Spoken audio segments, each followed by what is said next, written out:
Hi, everyone, and welcome to Professionals Unplugged. Thank you for joining me for another candid conversation about work. I'm Inga Hebden, your host and owner of Medea International. So, I'm an executive coach, and my mission is to help people improve their impact and their success, especially by helping leaders improve their so called executive presence. And with me today, I have Jake Clendenning. He's a professional explorer and serial entrepreneur and owner of CT Impact LLC, a fellow executive coach who guides leaders to opportunity and abundance for themselves and those they influence. And Jeremy Ransom, a managing partner at the Fractional XO. He's a visionary architect of success driven by a relentless commitment to guiding companies through complex challenges with innovative solutions and unwavering service. And last but not least, I have Stephen Morris. Inspired by great leaders who shaped him in the army and in the corporate world, he founded Renowned Leadership with a clear purpose to cultivate authentic leaders characterized by integrity and character. So today, I thought we talk a bit about building trust, right? So trust really remains at the cornerstone of effective leadership.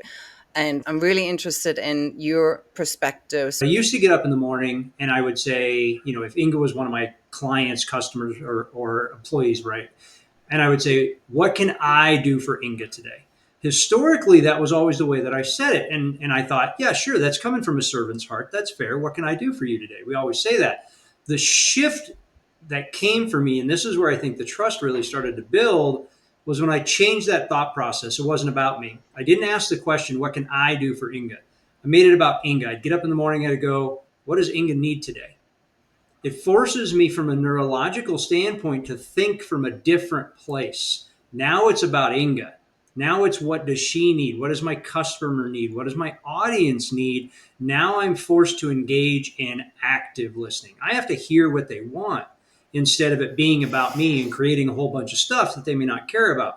So for me, that trust factor, and I've seen it from a leadership perspective too. You've got the managers that are like, this is what I want you to do today, and this is the 1, 2, 3. Versus the leaders, and Maxwell talks about this all the time. Is, well, what do you need? What's going on with you today, in order to show up in a different way. So that's my perspective of where I've had the best opportunity to build trust is building the relationship with my customers, with my clients, with the people that I work with, and even this group that I'm associated with.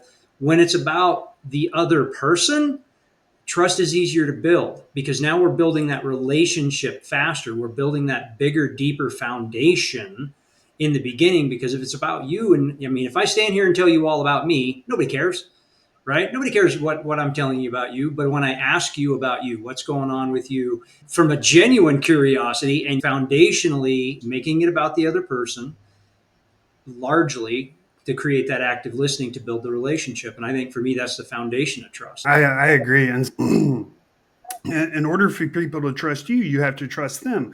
And they're never going to earn your trust unless you give them your trust. I was a young team leader in the army, and it's like, man, what? Like, I got to trust these people? Like, I don't even know them. Like, how they've done nothing to prove to me that they're trustworthy. Like, how can I even begin to start to trust them?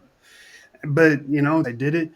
And man, like, it moved the train down the track so fast when it came to building those relationships and building that trust. Like, it's like, oh man, Steven has actually put trust in me to get my job done, whether it's navigating or doing whatever mundane military task we were doing that day. It's, man, Steven's really trusting me. I can't let him down. So he feels that trust, that, and then eventually over time, that trust starts to become reciprocated back.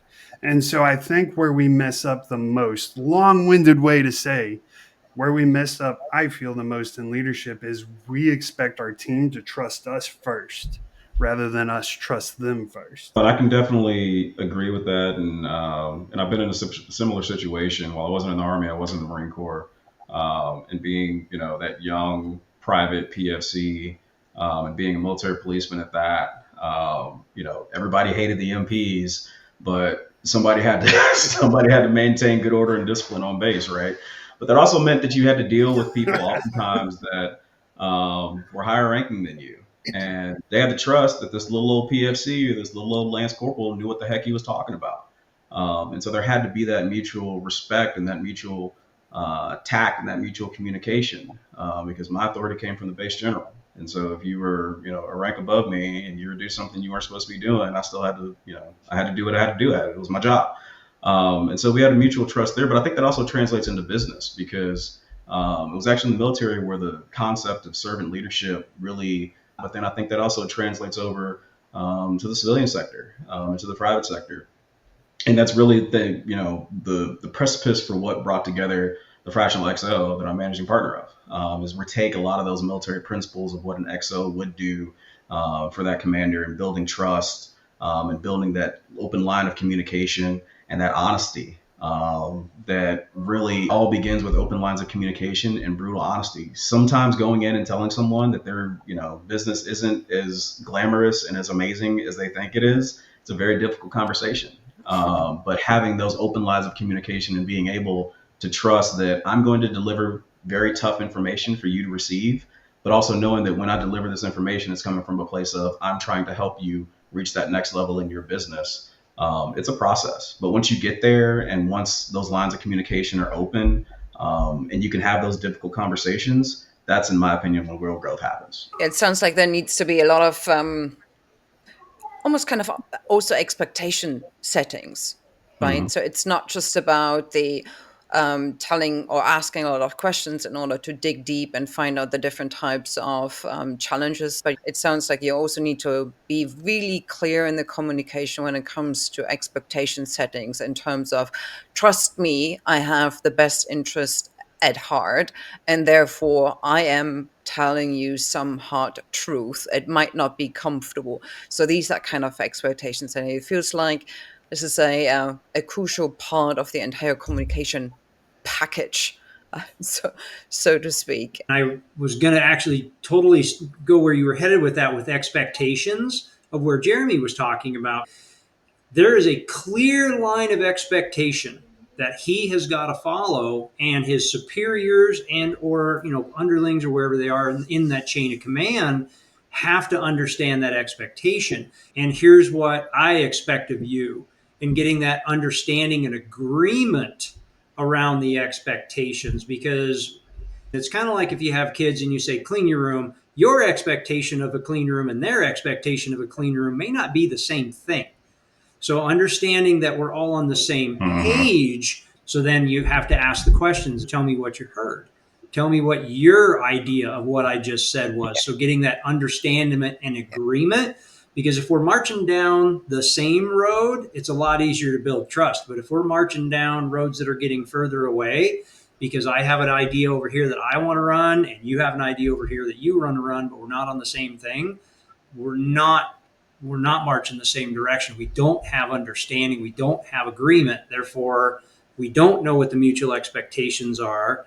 We don't have a foundation of trust. So that's where I was hearing that. And I love the analogy of military police from that perspective. And then I wanted to go a little even further with that, because I wanted to ask, like, I don't hear, almost never have I heard somebody in the military use the word servant leader. Like, tell, unpack that a little more for me, because like I love the term, but it's so rare that I've heard it come from the military side of things. So like servant leader from the military, tell me more about that. Yeah, I think from my perspective, I was super fortunate. I was super fortunate coming in as a PFC, a private first class, to have corporals and sergeants and staff sergeants and captains and lieutenants, and sergeant majors that looked out for me. That said, "Hey, man, your time in the military. If you do 4 years, 5 years, 15 years, or 20 years, eventually it's going to come to an end. What do you want out of life? What do you what are your dreams? What are your aspirations? If you stay in and you do 20 and then you retire, what's your life look like? If you get out after your first contract, which is what I did, what's your life look like?" I mean, I've just been super blessed and super fortunate to have people that actually took an interest in me. And it came from a place of servant leadership. These men and women that crossed paths with me from the time I hit that recruiting office to the time when I exited the military in 2012 took an interest in me, took an interest in my life, took an interest in my family's life, and wanted the best for me. And I think that comes from a place of servant leadership. I think I can't speak to the Army because I was never in, but I did work with some folks in the Army, and I worked with some folks in the Navy and some folks in the Air Force, and Marines are just different. And that comes off as a little arrogant sometimes, but I think Marines are just different. I mean, I think we do a really good job of taking care of each other. Again, I'm biased, right? And, Stephen, that's no knock, but we're a little different. Yeah, we might shoot crayons from time to time, but I mean, it's one of those things that we're just a little different, and we take pride in that. We take pride in taking care of each other. We take pride in making sure that each other's getting what they need to go out and be successful. From the time when I was 18 going into a recruiting office, I was exposed to an organization that said, hey, these are the standards, these are the principles, this is what we live by, this is what we die by, and you're not getting some giant sign-on bonus. You get to come and say, for the rest of your life, you're a United States Marine. That's it. That's what you get.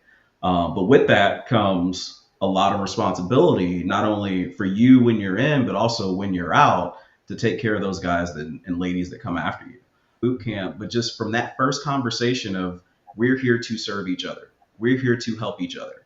And that was my experience. I worked with, folks that would go off and work in government agencies, and some would go from enlisted to officer. And it was nothing for me to call them and say, hey, how'd you do that? Hey, how'd you make that? Hey, you got meritoriously promoted. I want to do that. How do you do that? Hey, and just ask those questions. Because while we are a competitive type of people, we also believe that rising tides lift all boats. And so I've been able, since getting out of the military, to go and then help, my Marines go through and do some of the things that I've done. Like, a guy went to law school, and he's like, hey man, he calls me up or shoots me a Facebook message out of the building. He's like, hey man, how do you do that? But a few years before that, I had a guy, very similar path to me, MP, K9 handler, ended up going to law school in San Diego, and I'm about to exit the military. He's where I want to be. And I just reach out to him and I say, hey man, it's been 3-4 years since we talked, but how's this work? Like, how can I do this? And that's just the lifestyle. That's just the experience that I've been exposed to. I know not everyone's experience is the same. Like I said, that's why I say I've just been super blessed and fortunate just to have the people cross my path that have crossed my path.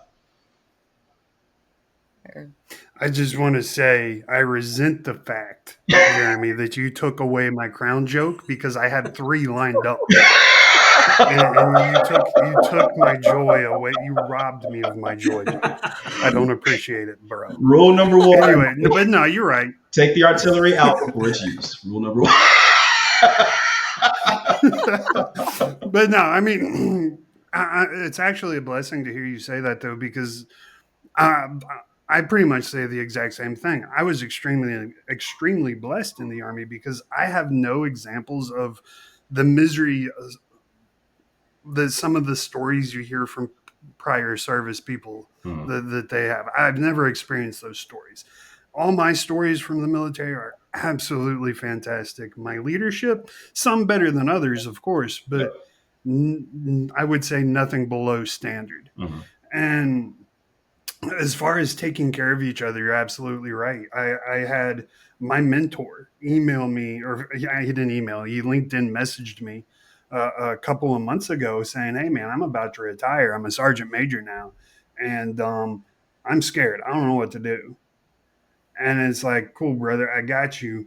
I have these people lined up for you to meet. One's a corporate headhunter. One's a career specialist to help you for the interviews, resume prep, all that stuff.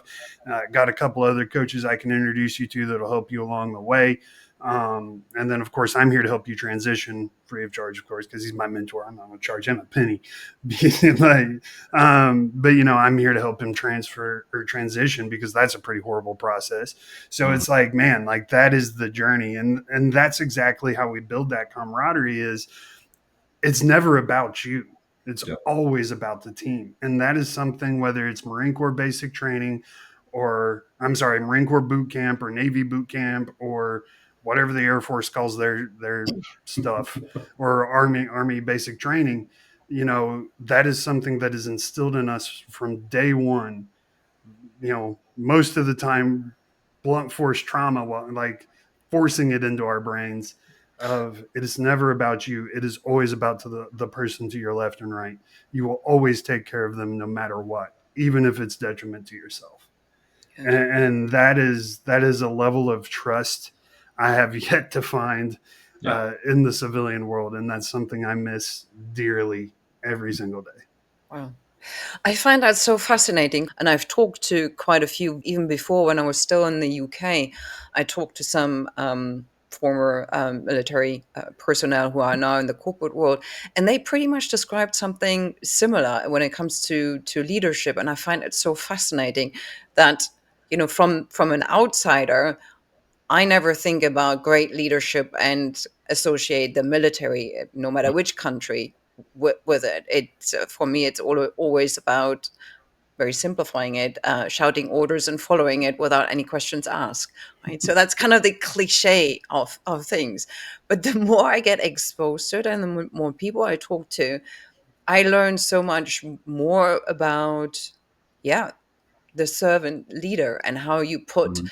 teams and your teammates in front of your own and your own well-being, and create a really strong bond, which then translate into very good leadership skills. Mhm. So no matter which country I'm looking at right now, every single country in the military, they seem to be a lot better, doing a lot better job when it comes to building the trust within their teammates, as well as within the leader and the entire organization.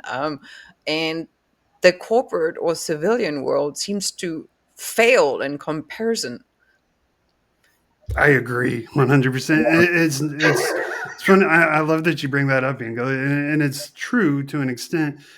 You just got to think, when bullets are flying at your face, you have to have complete trust that everyone around you is doing the job that they're supposed to be doing. So that's why it's so important. But I mean, it's that is a common stigma that I fight, and I'm sure Jeremy fights every single day. Is like, oh, military leadership's just screaming and making people do push-ups. Mhm. And yes, that is part of it. That's that good order and discipline that Jeremy was talking about a little bit ago. But also there's love, Yeah. a massive amount of love. And I'm not screaming at my guys because I'm angry. I'm screaming at them because in a few months, people are going to be trying to take their lives. Yeah. And we have to do everything we can to make sure everyone comes home safe. And we do as little damage as possible and Yeah. still complete our mission. And that's what all that's about. And it's a very, very common misunderstanding that I am courageously fighting to get rid of that stigma every single day. It drives me nuts. But yeah, it's the most common stereotype I hear every single meeting I go into with a potential new client is, oh, well, I'm not really one to get screamed at. Why am I going to Yeah. scream at you, dude? I don't want to scream at Yeah. you. It's Exactly. not fun. I could definitely Go ahead. piggyback off. When you go into a meeting with a potential new client and they look you up on LinkedIn and they see your background and they're like, oh, thank you for your service. That's usually the first thing they say. The second thing they say is, well, tell me about your Yep. leadership style. Tell me about, how you engage with people. Because the conceptions that we have, you aren't intellectually at a level of someone that's a CEO of a Fortune 500 company or a publicly traded company, or you can't go out and do certain things just due to your background. And these are all biases, right? And everyone has a bias for one reason or another. So it is what it is. But I think we have to go back and combat those biases by meeting people like the four of us that come from tremendously different backgrounds, yet at the same time have a commonality of this is how I choose to engage with those that cross my path. Because this is how people that Yep. have crossed my path engage with me. I've got a very good friend that tells me at least once a week, man, you love everybody because you've been loved. When you've been exposed to love, and when you've had people, help when you needed help, pray for you, give when you needed someone to give you something, even if it's just an ear to talk off. It's easy to go out and do that with people, and I think that's from the veteran community.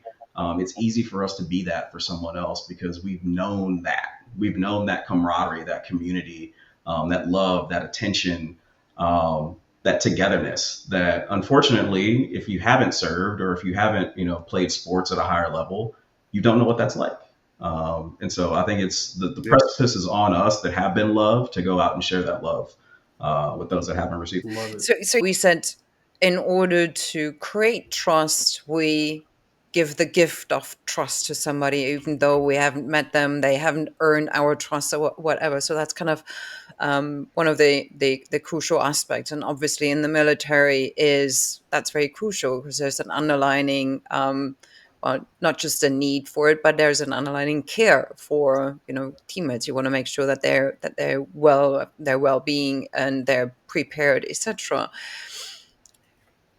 But unfortunately, not everybody is like that. What can we do when we experience someone who is by nature more mistrusting? One of my favorite quotes is Jim Rohn. You are a product of the five people you spend the most time around. So with that thought process and this in mind, right? And Inga brings up a point. How do we help somebody? And what if there's somebody there that's not necessarily trustworthy, or they may just not be for your circle right now, right? You're not saying no to them. You're just saying not right now. But you have to, and this is brutal to do. If you don't trust them, that means they don't trust you. That's just toxicity. That's going to bring down the other people in your space. You have to say not right now, and they've got to find their way back to you. You can leave them in the best condition you can. You can leave them right where you found them. You can leave them better than how you found them, but it's not your responsibility. And as coaches, we struggle with this one. I speak for me for sure. It's not a responsibility to bring everybody with. There's going to be those that are going to come with us. Mm-hmm. There are going to be those that we need to go with. But this particular ship isn't for everybody. And I agree with that completely. And be honest, build your stable of people you know, like, love, and trust. And I've been in that spot where you've had to cut somebody loose or it didn't work out, and man, it sucks. It's hard. It's hard to get them in the best shape that you can for that time or that season in life, and then just say, all right, I'll see you down the road.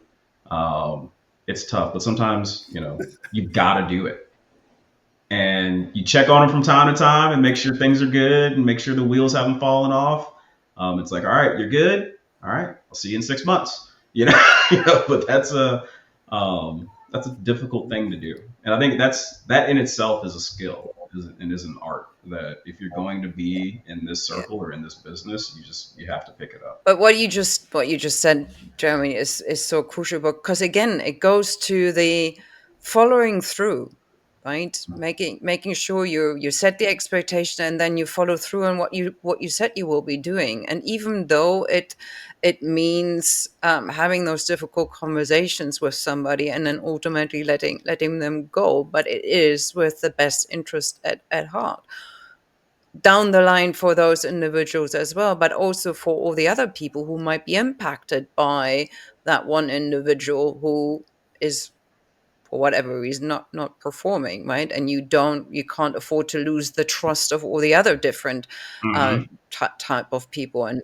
by following through as hard as it is, makes sure that you maintain the trust. And who knows, maybe the people we have those difficult conversations with, they come back Yeah. or even think we, I mean, I've been in a situation where I then thought, oh god, this was a terrible conversation, and then they came back and months later and thanked me for it.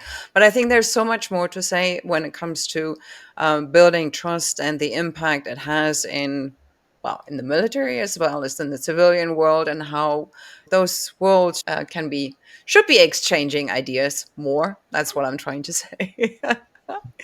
I'm afraid we're just out of time. So thank you so much for doing this with me and being on this adventure and having this conversation with me. Thank you for listening to Professionals Unplugged. I hope you enjoyed the podcast. And if you'd like to hear more, please subscribe wherever you like to listen to your podcasts. And if you like to hear even more, check out my website, www.medeaintl.com, for insights, connecting, and coaching. Until then, unplug and look after yourself.